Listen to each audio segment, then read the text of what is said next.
Hi, I'm Rachel Hansen, licensed clinical social worker in New Jersey and Nevada. And I just kind of wanted to talk about what it's like when you're not really happy with yourself anymore.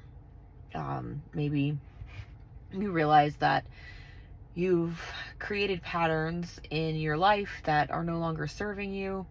Maybe relationships are kind of falling apart and you're just not having a good time with that. You're not able to figure out how to be connected to people. And I just wanted to talk about this idea that we look at our patterns with curiosity and compassion.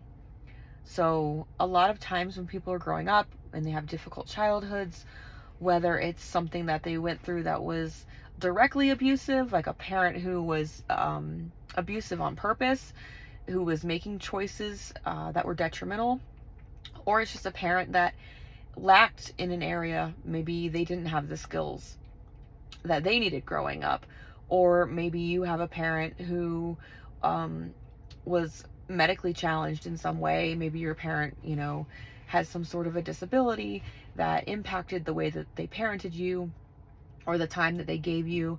And we kind of get stuck because when we're a child and we're going through these difficult times, we have to learn how to adapt.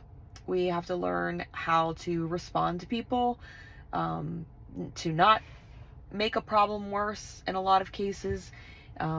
Maybe you have a parent who gets upset really easily, so you have to learn how to make yourself smaller, be quiet when they're around because you don't want to upset them, because the consequences are not fun, or at worst are very dangerous for you.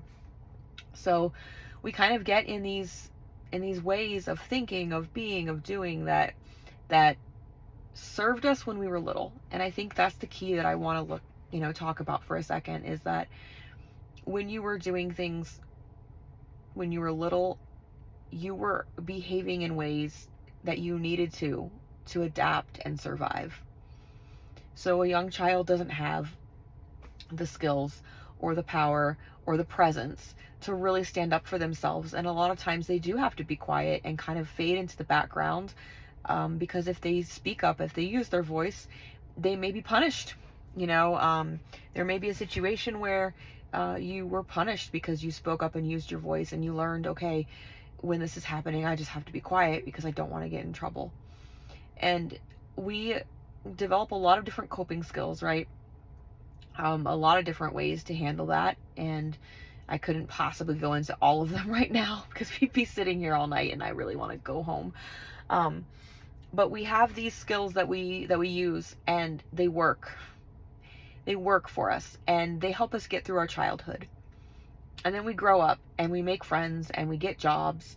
And sometimes we're in adult relationships and we still try to use the same patterns. We find that we've outgrown them. And a lot of times people will get mad at themselves. Why do I shut down when there's a conflict? Why do I get quiet when I really want to say something? What's wrong with me? Like, we get all upset. And what we fail to realize is we're just behaving in a pattern that served us very well, and it no longer serves us.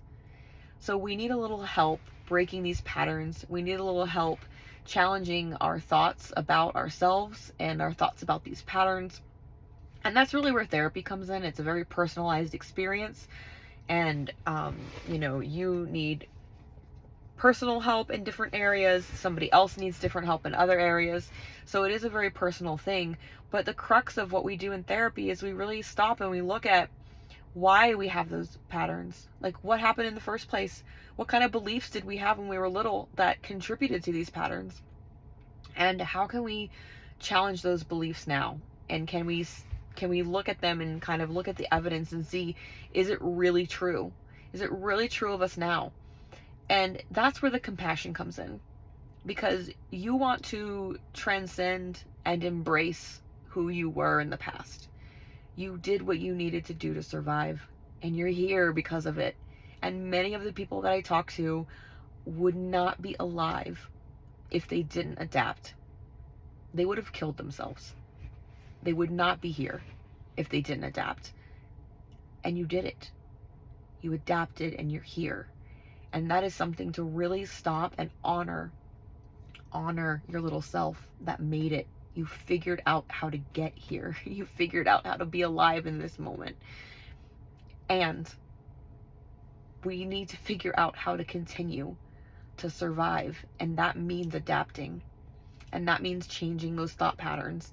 So we look at the evidence and then we start to adapt better thought patterns that begin to change what we think about ourselves.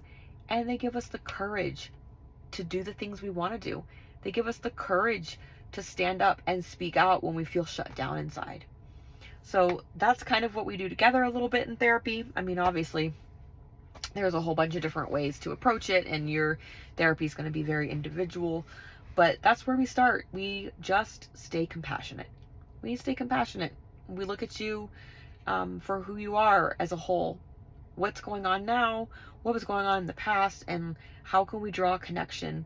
And most importantly, how can we show compassion to ourselves and love ourselves? Because even when we're messing up and our relationships are falling apart and things are just going downhill for us, there's still a reason to love ourselves. There's still that little kid in there that is lovable.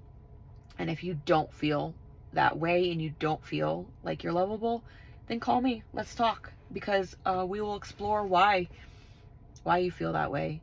And there is hope for you.